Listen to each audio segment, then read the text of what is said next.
What if I told you that there was a really easy way to work critical evaluation into any social sciences essay? And what if I was to simply hand this really nifty acronym to you on a platter that would help you get critiquing in any Peel paragraph? You'd be like, hell yeah, I'd rather keep watching. And I'd be like, oh yeah, you should. And you'd be like, who is the chick anyway? And I'd be like, well, I'm the tutor warrior, so subscribe, mofo. And then I'd realize that it sounds like I'm saying tutor warrior. And I'm not a tutor warrior. That'd be weird. I'm Amy, I am the Tutor Warrior. I've got a first class BA and first class MA in Education and English from the University of Cambridge, and I tutor people like you to help you get the best grades that you can in your academic writing. This video is part 2 of how to critique. Now if you haven't watched the first part, which is all about what a critique is and how to do a general critique, then you might want to revisit that. You might have noticed that I used the word Peel paragraph at the beginning of this video. If you haven't watched the Peel paragraph video, then I really suggest you go back to that and watch that one first, because this acronym, RAMPED, and how to critically evaluate any paragraph within a social sciences essay fits really nicely into that structure. So critical evaluation, we all know how tricky that can be. We're always being told we need to evaluate more, we need to up our critical analysis. Where's your critique? Well, there is a really easy way to work more critique into your work by using this acronym. So let's just revisit Peel. So if we've made our point, which is our overall argument, and for this I'm going to use the illustration of social learning theory. So imagine that we had an essay which said, discuss the evidence for and against social learning theory. Of course, the first thing you'd want to do is outline what social learning theory is. Let's just say your next Peel may be to present the evidence for. So you'd probably make your point that there is much research evidence to support social learning theory. Then maybe your evidence or your example would be Bandura's seminal work in 1961 at Stanford University in the US on his famous Bobo doll experiment. I mean, it's classic. I imagine you know it. If you don't, Google it because it's fascinating. So this would be your evidence. You'd outline what Bandura did. You'd give his method, the participants involved, the procedure, the findings, and then the conclusion. If you were just to move on from that, you'd be like, cool, job done, right? No, you haven't critically evaluated.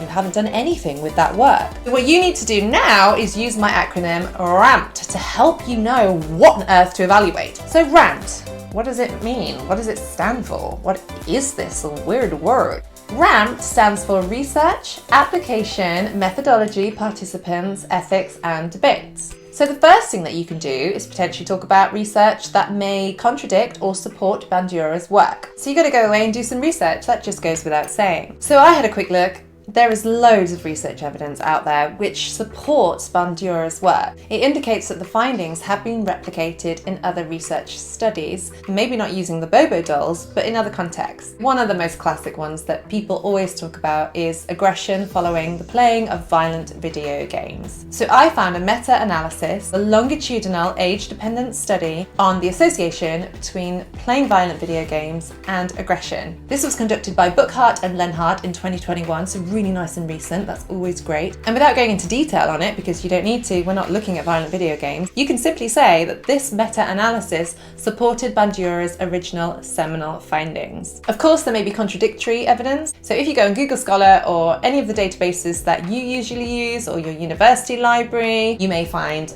other work, which is also great. You know, you can add both in, supporting and contradictory, so that the results are conflicting. That's always really good because it's really nice when there's no clear-cut answer. I love that for some reason. So that's the R. I mean, it's as simple as that. You present another study to support or to undermine the research that you initially presented as part of your Peel. In this case, we're using Bandura. So A, this is another thing that you can talk about.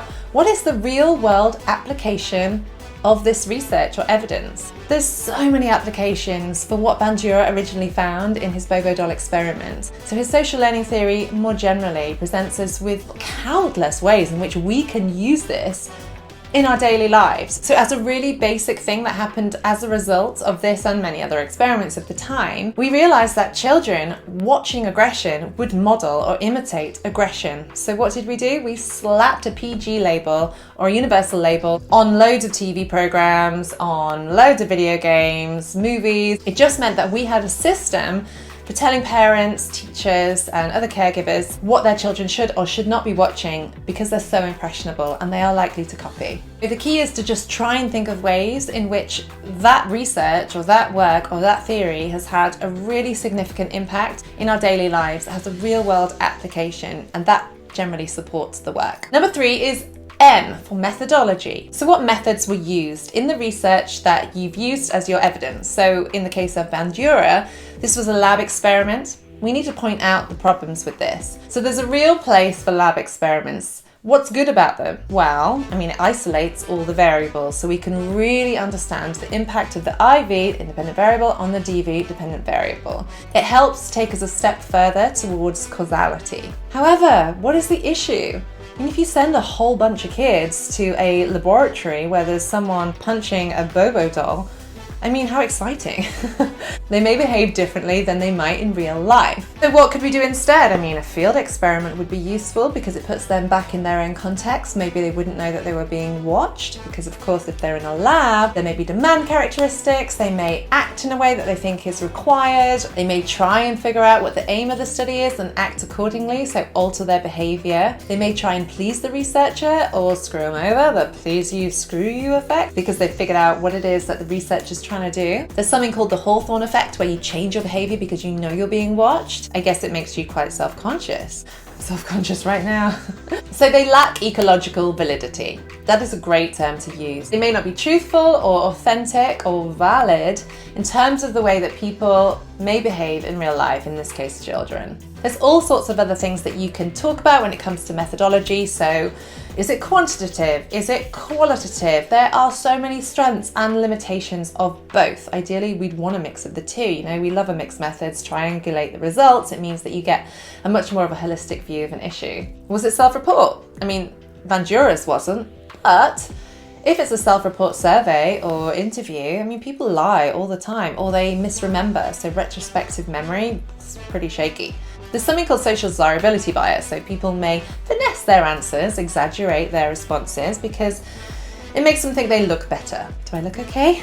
And then you've got the methodological design. So is it cross-sectional? Is it longitudinal? Is it a meta-analysis? There are pitfalls, limitations, and strengths to all of these. Fourthly, the P in RAMPED, participants. So who are the participants and what could be the problem with that? So in this case, in Bandura's study, the participants were children, which is great. It tells us a lot.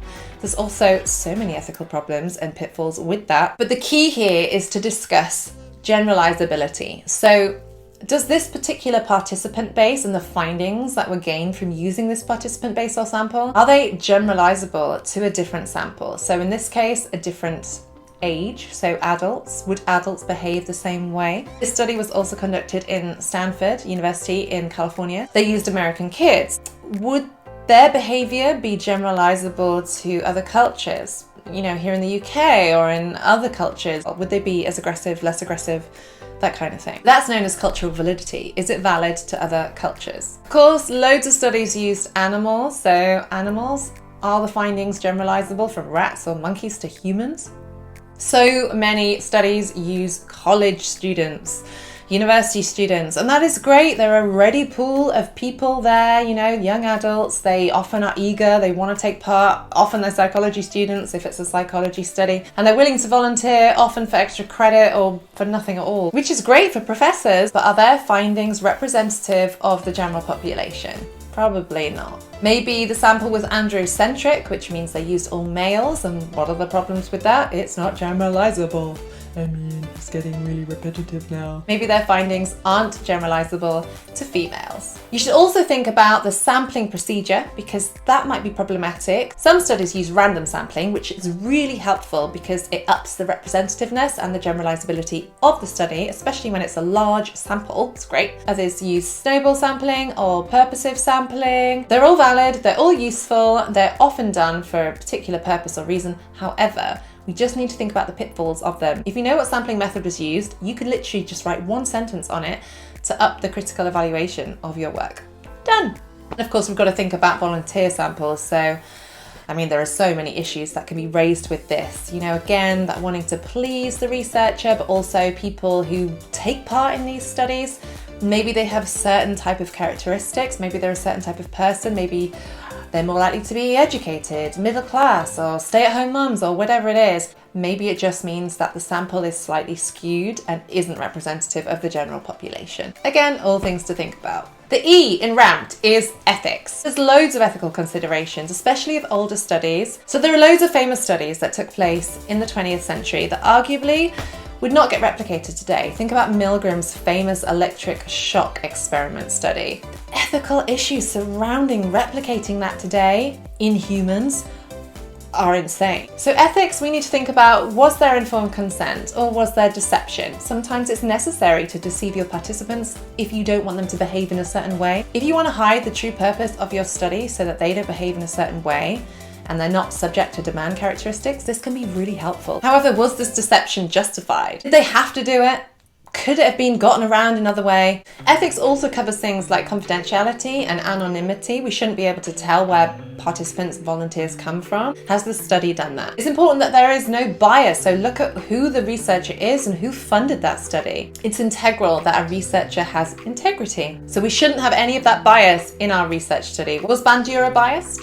Well, his work was funded by Stanford University, so I very much doubt that there was bias within that. And it was peer-reviewed, which means that a board of experts in his field would have looked at his work just to check that he maintained all the ethical standards and that it was rigorous and of high quality. Other ethical considerations to be aware of are things like freedom from harm, so psychological and obviously physical harm, and right to withdraw. So every participant has the right to withdraw themselves without judgment. And finally, D in RAMPED is debate. It covers things like nature versus nurture, reductionism versus holism, and determinism versus free will. So we've all heard of the nature versus nurture debate. The question is, did the children that acted aggressively towards the Bobo doll do so because of nature, so they were more genetically predisposed to do that, or nurture because of their environment? This study, Bandura's study, categorically suggested that it was nurture, because the children in the control group who didn't observe any behaviour towards Bobo doll,